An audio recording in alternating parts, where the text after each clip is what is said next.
Assalamualaikum warahmatullahi wabarakatuh. Perkenalkan, nama saya Dr. Firzani Dabusro. Kami dari keluarga besar Puskesmas Pamoloan akan memberikan sedikit edukasi tentang pentingnya ASI bagi ibu dan anak yang baru dilahirkan.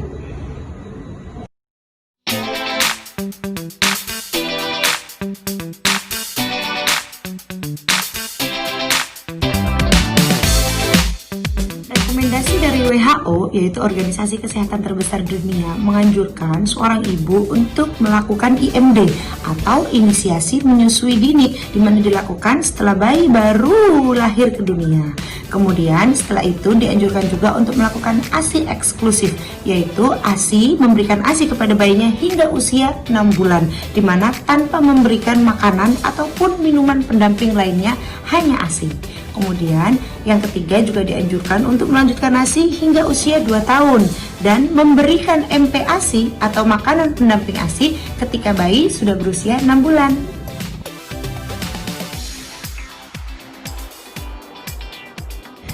Jadi manfaat menyusui secara eksklusif itu ada banyak sekali, baik pada ibu, pada bayi, maupun pada dampak lingkungan sosial.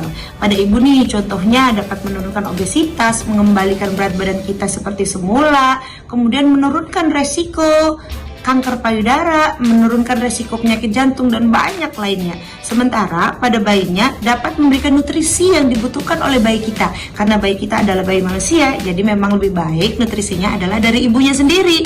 Kemudian juga dapat meningkatkan imunitas tubuh bayi kita. Karena itu ketika nutrisinya sudah tepat dari ASINya, maka bayi-bayi itu akan jauh dari asma, diabetes, obesitas, dan penyakit lainnya. Kemudian untuk dampak lingkungan sosial, yang pertama selain tentu saja lebih hemat, kemudian juga tidak menjadi banyak sampah, dan yang ketiga juga dapat memberikan kelekatan atau bonding yang kuat antara ibu dan bayinya. Jadi posisi perlekatan atau cara menyusui yang baik dan benar adalah ketika ibu menyusui, pastikan si ibu mendapatkan posisi yang paling wewe, paling enak untuk ibunya. Kemudian yang kedua, hadapkan mulut bayi terhadap puting payudara kita. Kemudian ibu-ibu tahu ya, kalau puting payudara kita itu ada bundaran yang hitam seperti di gambar di sebelah ini. Nah, itu namanya areola. Nah, yang benar, posisi perlekatan yang benar adalah areola harus masuk ke dalam mulut bayi. Jadi yang masuk bukan hanya putingnya saja ya, karena ketika puting saja yang masuk itu akan menyebabkan lecet pada puting dan menyebabkan nyeri pada ibunya. Jadi pastikan ketika menyusui, areolanya juga masuk ke dalam mulut bayi. Selamat menyusui. Bagaimana sih mengetahui apakah bayi kita ini cukup mendapatkan ASI atau tidak? Ibu-ibu dan bunda di rumah jangan terburu-buru memberikan susu formula untuk bayinya. Mungkin saja bayi kita sudah cukup. Caranya bagaimana mengetahuinya? Yang pertama, berat badan bayi akan kembali ke berat badan ketika dia dilahirkan pada 10 sampai 14 hari pertama kelahiran.